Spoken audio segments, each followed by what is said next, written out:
obra, seja obra maligna, seja qualquer coisa de ordem física ou espiritual que afrontou, que humilhou, que subjugou, que diminuiu, que entristeceu, que doeu, que mexeu, nesta noite, em nome de Jesus, eu te peço, renova a saúde, cura de todo mal, repreenda as dores, tira as enfermidades do alto da cabeça até a planta dos pés. No 3 você vai dizer: Cristo te dá saúde, em nome de Jesus. 3, diga: Cristo te dá saúde. Receba saúde, receba saúde, receba saúde, receba saúde, receba livramento. Os que esperam no Senhor renovarão as suas forças, subirão com asas como de águia, caminharão e não se cansarão, correrão e não se fatigarão. O Senhor está te renovando. Seja curada, seja curado, receba a cura em nome de Jesus. Posso ouvir um amém? Oh glória, oh glória, oh glória, aleluia, aleluia, aleluia, vida abundante.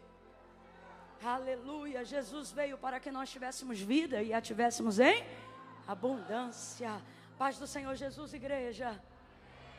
Vão haver testemunhos. Vão haver testemunhos. Vão haver testemunhos. Você vai procurar e não vai achar. Não vai encontrar. Vai se lembrar desta noite e vai glorificar o nome do Senhor. Vai dizer: foi naquele culto, foi naquele dia. Olha, Jesus me curou. Não está mais doendo, não sinto mais. Meu Deus. Aleluia. Aleluia. Senta dando glória a Deus aí, crente.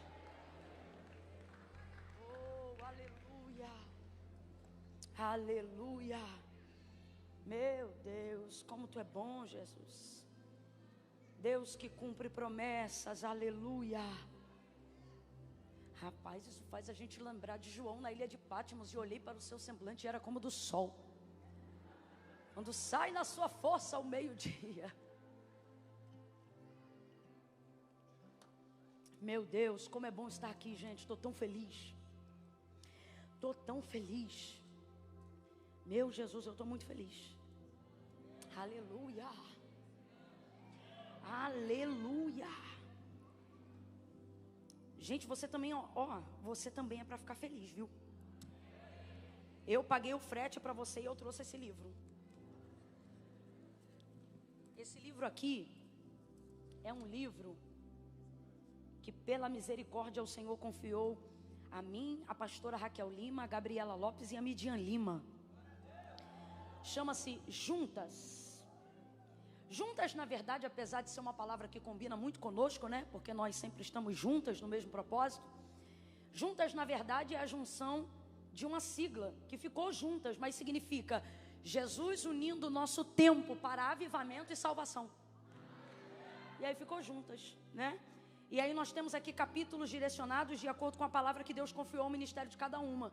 Então, quando você adquire um livro desse, você está adquirindo 4 porções ministeriais, 4 tipos de unção diferentes, né?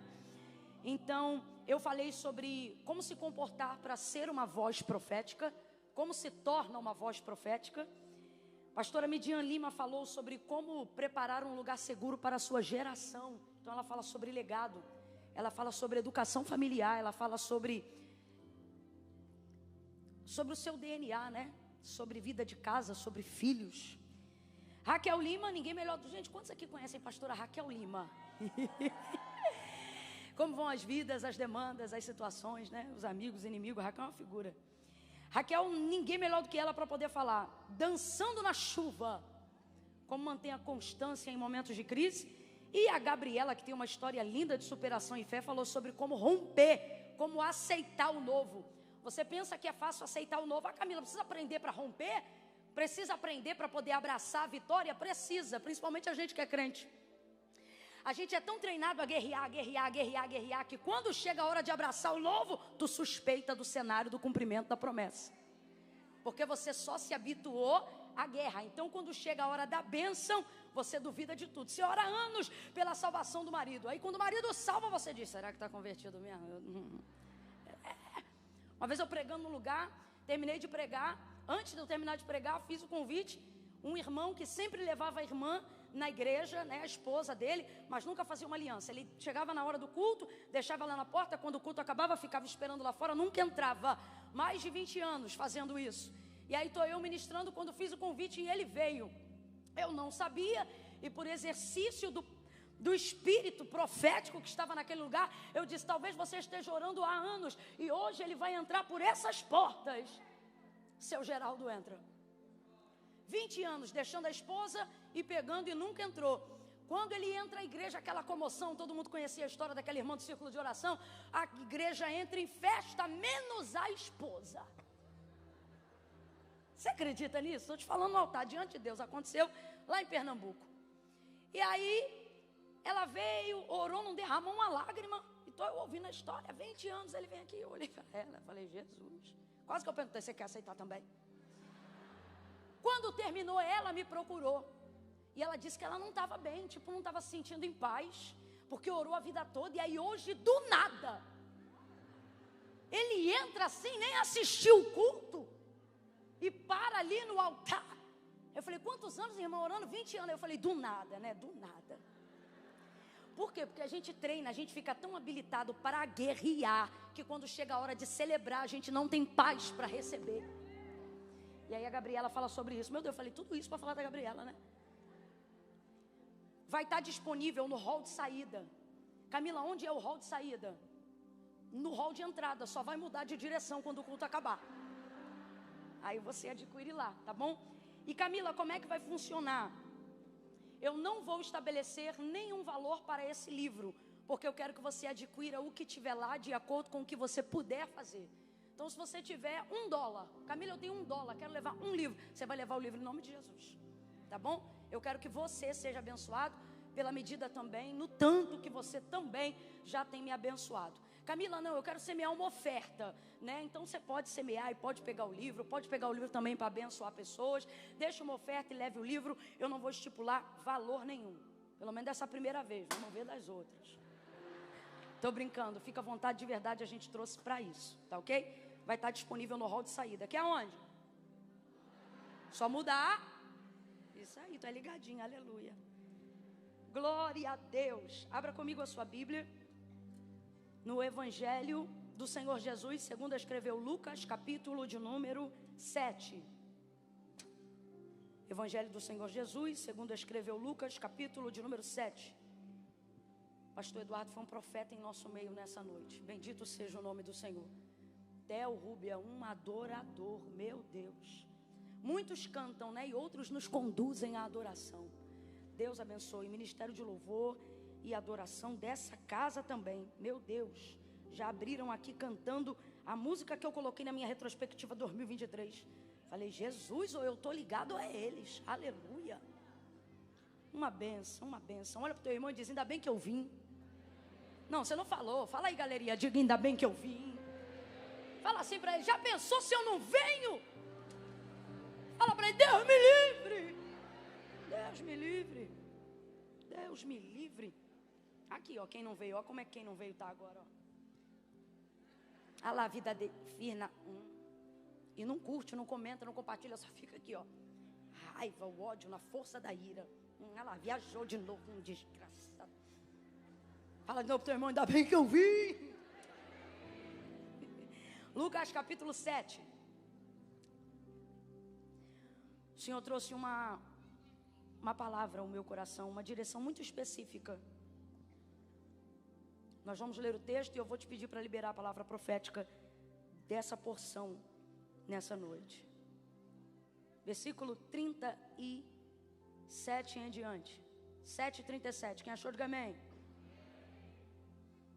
Você está conseguindo enxergar?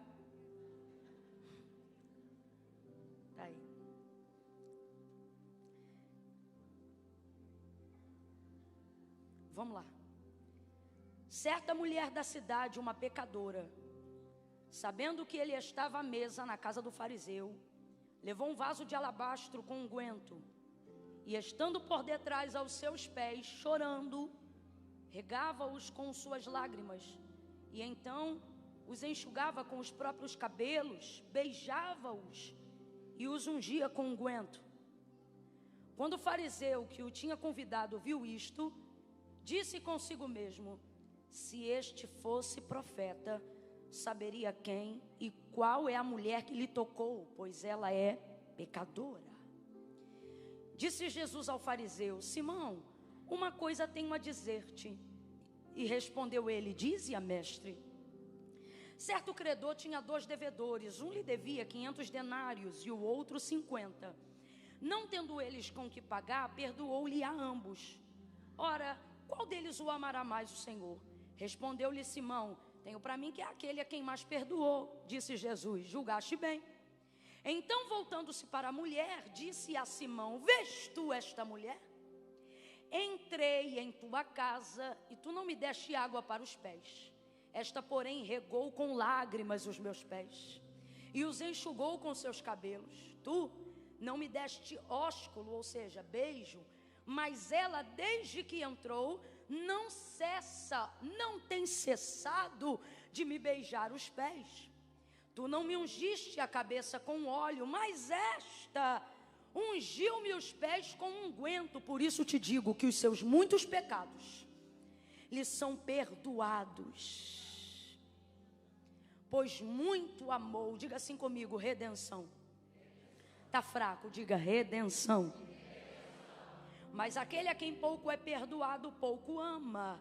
Então disse Jesus à mulher: os teus pecados te são perdoados. E os que estavam à mesa começaram a dizer entre si: quem é este que até perdoa pecados? E Jesus disse à mulher: a tua fé te salvou, vai-te em paz. Se puder acender só uma meia luz para a igreja, porque a gente está perto da virada, eu não quero que ele vire antes de mim. Então se a gente puder acender uma meia luz, porque daqui de cima eu vou discernir quem foi arrebatado e quem está esperando a hora dos fogos. Uma meia luzinha só. Senhor, eu creio. Aleluia. Diga de novo: redenção. Isso. Vou contar de 1 a 3. No 3 você vai liberar uma palavra profética que determina o rumo daquilo que Deus nos confiou para agora. Quando eu disser 3, você vai dizer assim para alguém: ocupe o seu lugar. Ok? Qual é a palavra? Melhora essa voz. Ai, Camila, eu estou cansado. O diabo não respeita teu cansaço. Se eu não respeito, para cima. Quando eu disser 3, você vai dizer: ocupe o seu lugar. Lugar de quem está disponível para ser amado. Lugar de quem pode receber o amor de Deus. Eu não vou passar panos quentes nessa mulher, porque você não precisa minimizar o erro do outro para maximizar a redenção de Jesus. Você não precisa minimizar a consequência dos seus erros para potencializar o poder do sangue de Jesus. Pelo contrário, quanto menos panos quentes você passar nos seus erros, suas negligências, seus fracassos, seus dilemas, mais evidente ficará a sua necessidade de perdão e a evidência da cobertura dos seus pecados, mediante a sua confissão. Então, se Jesus não colocou panos quentes em cima do que ela fez, nem eu vou colocar no texto e nem naquilo que eu fiz. Porque a justificativa dos meus erros não conquista nada, mas a confissão, oh, aleluia, a confissão altera completamente a realidade e a circunstância ao meu redor. Aquele que confessa e deixa, alcança o quê? Julgamento? Não, aquele que confessa e deixa, alcança misericórdia. Vou lhe dizer que o maior problema dos últimos tempos em nosso meio não é dinheiro, nem a falta dele, nem o excesso. Porque quem tem muito tem padecido da mesma necessidade de quem não tem nada. Porque a maior crise dos últimos dias não é financeira, é emocional. Mentira ou verdade? Houve-se um tempo onde não se existia classe média. aonde ou você era pobre ou você era rico. A intermediária emergente, esquece, estou falando de para mais de 30 anos atrás. E naquela época, acreditava-se que suas tristezas, suas dores, seus dilemas, seus fracassos, era porque você não tinha as mesmas oportunidades. E em razão disso, ficava triste, chateado e tantas outras coisas ruins que levam a gente a dias maus. E aí você pensa, se não tenho, se não posso, é porque não tenho, é porque eu não tenho. E começamos a aprender a adiar a felicidade. Quando eu tiver, quando eu puder, quando eu chegar, quando eu conquistar, quando eu estiver lá, quando eu ter tanto na minha conta. Então chegou o dia em que muitos conquistaram muito mesmo não tendo nada. Não tem saúde para administrar os negócios, não tem alegria para conviver no meio da própria família que tanto pediu a Deus para ter, não tem condições de desfrutar das casas que comprou, tem carro, mas não tem direção, tem cama, mas não tem sono, tem comida, mas não tem sabor. É difícil. Ficou-se então comprovado, e não precisa ser nenhuma mente brilhante como a do Augusto Cury para chegar a uma conclusão muito óbvia dos nossos dias. Não é dinheiro que corresponde às necessidades mais intrínsecas da nossa alma. E como sabemos disso? Porque antigamente esperávamos ter para ser. E agora mesmo quando temos, muitos ainda não sabem nem mesmo quem são. Porque o segredo na vida não é descobrir quem eu sou, mas é descobrir quem Deus é. Você não se conhece à medida que busca conhecimento sobre si mesmo. Quanto mais você conhece a Deus, mais você passa a saber sobre si mesmo. Resumindo a história, dentro desse contexto, começamos a viver dentro de uma realidade que seria no mínimo ingenuidade, para não dizer ignorância. Achar que o que difere hoje entre saudáveis e não saudáveis, plenos e não plenos, são patrimônios territoriais. Acabou-se a ideia de que quando eu tiver, eu serei. Quando eu chegar, vou ficar feliz. Acabou. E como é que a gente sabe que acabou? Porque se quem estava antes chegou lá e não soube ficar bem, e quem já estava antes de quem conquistava este lugar, também viu que não tinha o suficiente para resolver, está mais do que comprovado que dinheiro não é a resposta de tudo. Se fosse, o maior índice de suicídio não estava na classe média alta. Está comprovado? Estamos sobre acordo nisso aqui, sim ou não? Sim ou não? Abra a boca, sim ou não? Isso é uma realidade. Então vamos agora chegar ao pé de igualdade do porquê Deus permite sofrimento a toda criatura em algum momento da sua vida. Porque a alegria é ótima, mas não tem o poder lapidador que só o sofrimento tem. E dentro desse processo de lapidação, existem algumas dores que nos torturam e tem um poder torturador maior do que qualquer outra. Que dores são essas? Dores do pecado que cometemos. Porque essa não é sobre não ter tido oportunidades. Essa normalmente está ligada a não ter conseguido ter força o suficiente, caráter o suficiente, nobreza o suficiente, espiritualidade o suficiente, renúncia o suficiente. Logo, quando a consequência de um pecado chega, e a consequência não é uma descoberta, a consequência é a queda no eu, é você cair em si mesmo, é você perceber que pior do que ser julgado pelo que as pessoas pensam de você, é perceber que você se tornou carcereiro de si mesmo. Eu estou falando aqui a cristãos, sim, senhores, cristãos. Porque o que eu vou falar agora não tira paz, não traz doenças, não entristece quem não entende o alvo da graça, quem não conhece a cruz de Cristo. Então as maiores dores das quais eu vou fazer menção aqui agora são para nós, crentes. O poder destrutivo do pecado traz dores terríveis a todas as pessoas, mas sempre vai doer mais em quem tem mais consciência do que fez. Ninguém tem mais consciência do que um cristão, do que é um erro, do que é um equívoco, de onde errou. Tanto é que você não precisa cometer nenhum pecado moral.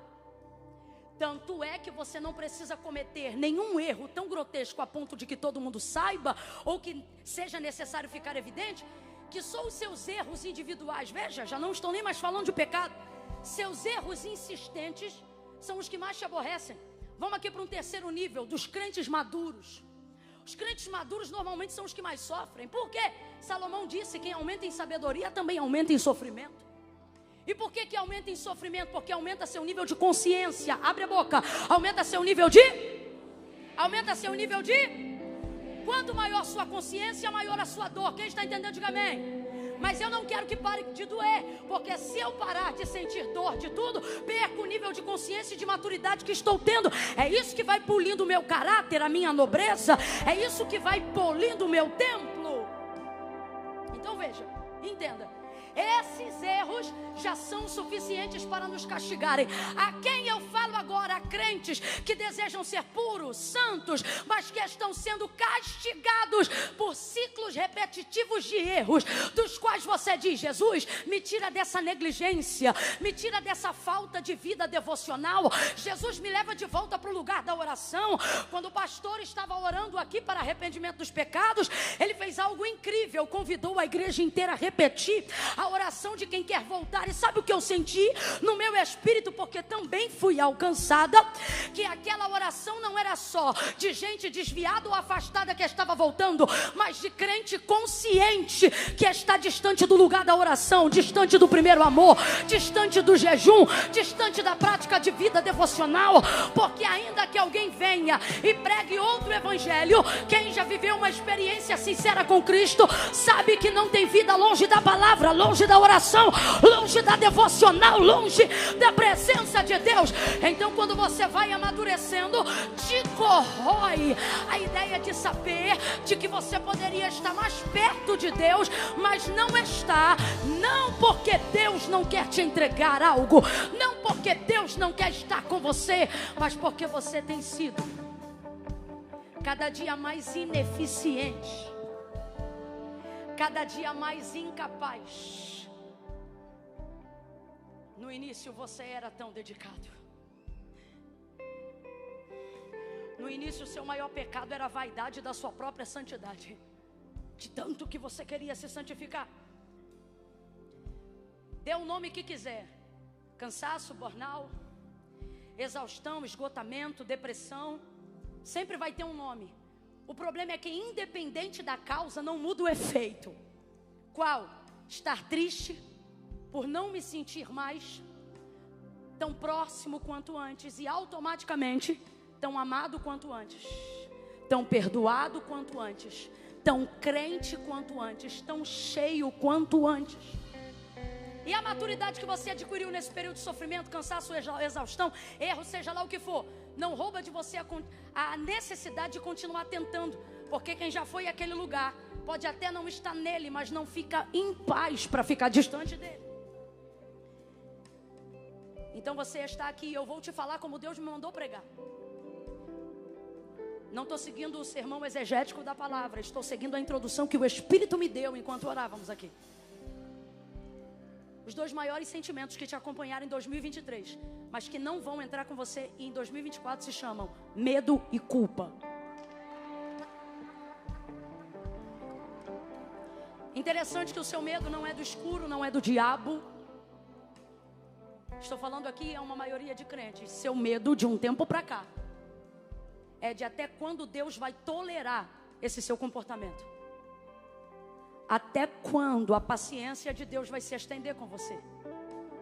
Porque a verdade é que, por ter amadurecido sua consciência de um tempo para cá, ter se distanciado também dele, você acredita piamente que o reflexo do Deus que você sempre adorou está baseado, na verdade, na consciência que você tem agora. Como assim, Camila? Vou explicar. Você se coloca no lugar de Deus o tempo todo. Se eu fosse Deus, eu não me perdoava. Se eu fosse Deus, eu não aceitava a minha oração.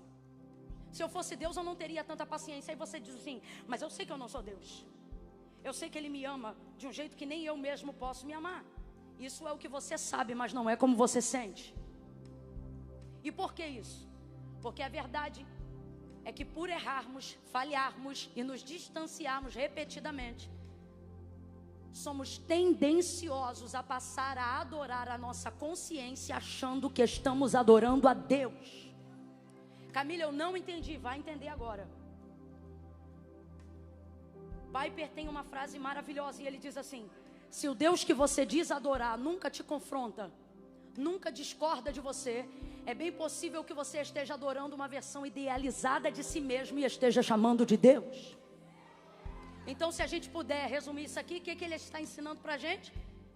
Que na verdade, por nos distanciarmos e termos uma boa consciência de tudo que fizemos acerca do nosso erro, começamos na verdade a adorar a imagem refletida do nosso eu melhorado. Camille, daí? E daí que é por isso que a culpa e o medo são correntes e algemas amarrando crentes na última hora. Porque a verdade é que Deus não está mais acima dos seus sentimentos. Ele não consegue ultrapassar o teto da tua consciência. Quando você ora, a tua oração bate na tua consciência. Quando você jejua, teu jejum bate na tua consciência. Por quê? Porque a verdade é que o peso dos nossos erros, falhas, dores ou pecados, e a maneira como nós castigamos e disciplinamos aquilo que nos tornamos ou aquilo que fazemos, se tornou maior do que o que a palavra de Deus diz ao nosso respeito. Por exemplo, nos piores dias de Israel, o que o Senhor disse para ele pela boca do profeta Jeremias: eu sei que pensamentos tenho de vós,